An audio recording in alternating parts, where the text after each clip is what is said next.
Hello everyone. Thank you for joining us again on Korea Business News Globalsigns.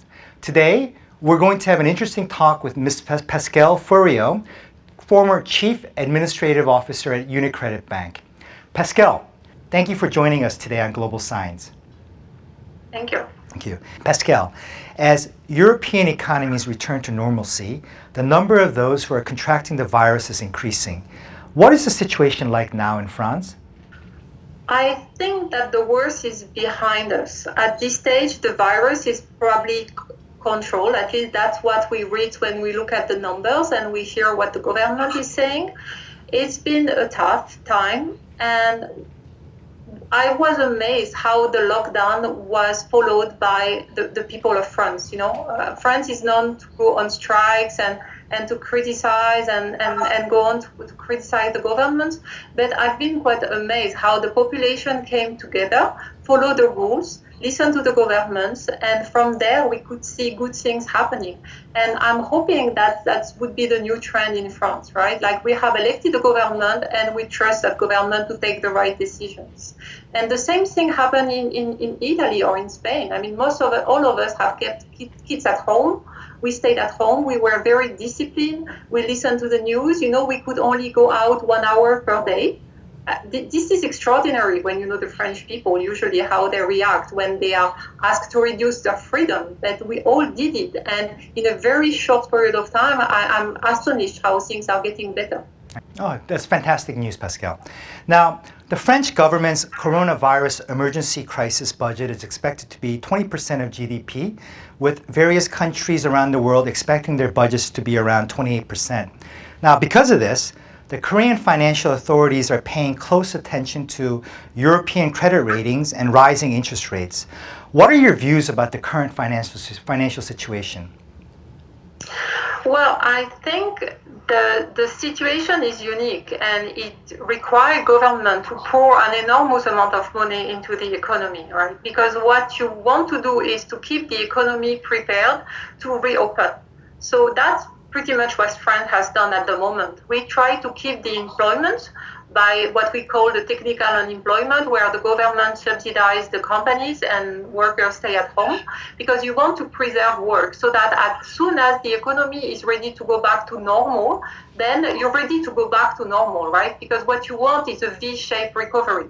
That's what you want to do. So you want to minimize the impact for a short period of time by pouring enormous amount of money into the economy. So when you go back to normal conditions, then the country can reopen. And I think at this stage, the government has done this very, very well in France. Oh, outstanding. Now, Paschal, it appears that Southern European countries are concerned about issuing government bonds if credit ratings are downgraded due to worsening fiscal conditions. What is the situation for banks who are holding government bonds, as well as the finance industry? The crisis, this is not a bank crisis, right? It's been repeated countless times, but this is not a bank crisis. And the banks are not in bad shape. I mean, just look in France, right?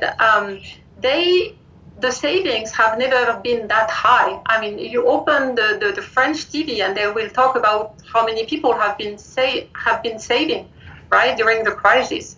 At the same time, the central bank have poured liquidity into banks. So the bank situation is not that bad at the moment.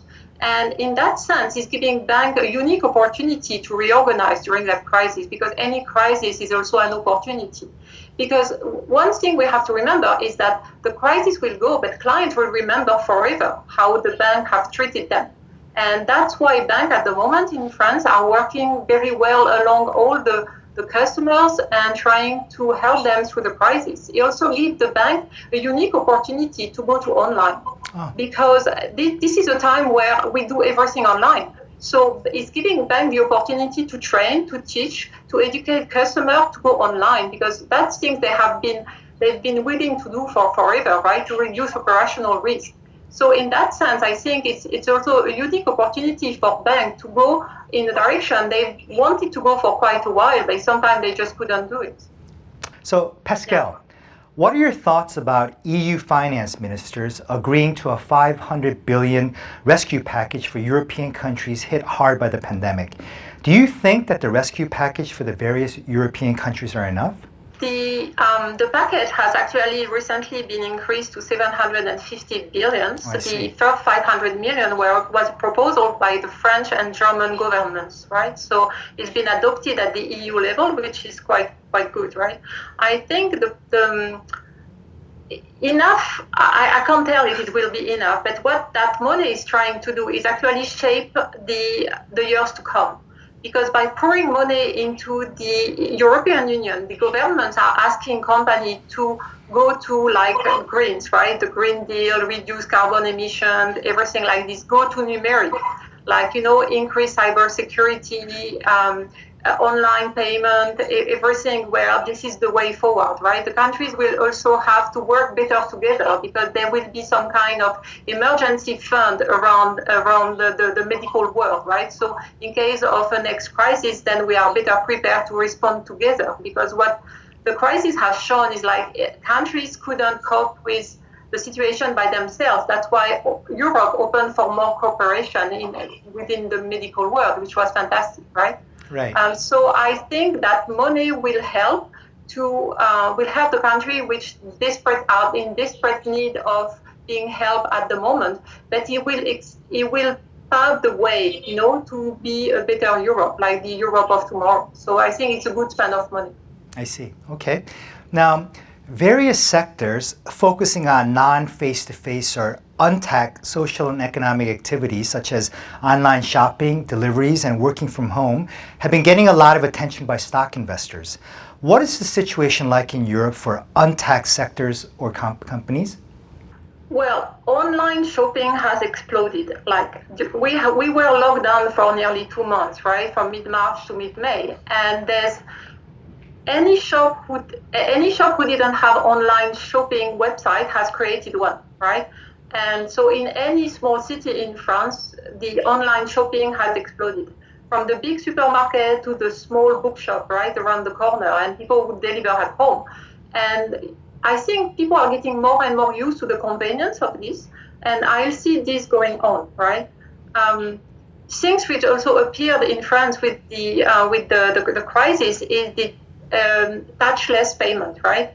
This was quite not as common in France as it could be in China, for instance. But now with the crisis, people, and in any shop, they will ask you, okay, do you want to pay touchless, right? And the government has actually increased the threshold from 30 euro to 50 euros. So it's becoming very common. So I guess that trend will carry on for years to come. Pascal, after the pandemic subsides, do you see any possibility of the Eurozone's solidarity weakening? No, I think on the contrary, Europe will get stronger after that crisis because countries have realized how important it is to work in a consistent way, to cooperate, and that's the only way to go forward, right? I think it's been pretty unique, right, that we could send our severely sick people to Germany, Belgium, or anywhere, and receive also people from other countries. And that has shown that cooperation is vital, and I really think that it will show that Europe will get stronger after this crisis. That's good news. Now, finally, Pascal, can you say a few words to Korean investors about the market, and can you recommend any Korean stocks? I think one thing needs to be repeated is buy on fundamentals. Don't buy on rumor, don't buy on panic, buy on fundamentals, and obviously buy on the dip if you can, right? The working from home revolution is on its way, right? A year ago, nobody could think you can work every day from home. Most people will refuse it. So I think now it's just become the new normality. And in France, for instance, till the end of August, companies are encouraged to keep their employee working from home. So I would think that anything related to the work from home is a good buy. Obviously, Samsung to me, I'm a big fan of Samsung. My phone is always Samsung. But I think the reason why is also because it's offering a very wide range of products at various prices. So it's targeting a wider range of customers compared to certain competitors who just go for the elite, right? So it means you can get very good product at various prices. And if your finance is reducing, you can downgrade, but you can still have a very good product with a very recognized brand. So I'll go for Samsung. Paschal Furio, former Chief Administrative Officer at UniCredit Bank, thank you for joining us today on Korea Business News. Thank you, Bruce. Pleasure to talk to you. Paschal Furio recommends that investors take a good look at the online sector, especially those stocks that deal with work-from-home activities.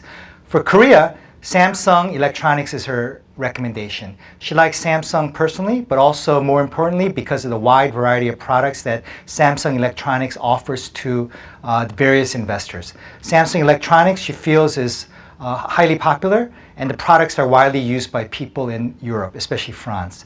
I want to thank everyone again for joining us on Global Signs on Korea Business News. I look forward to seeing everyone again very soon. Thank you.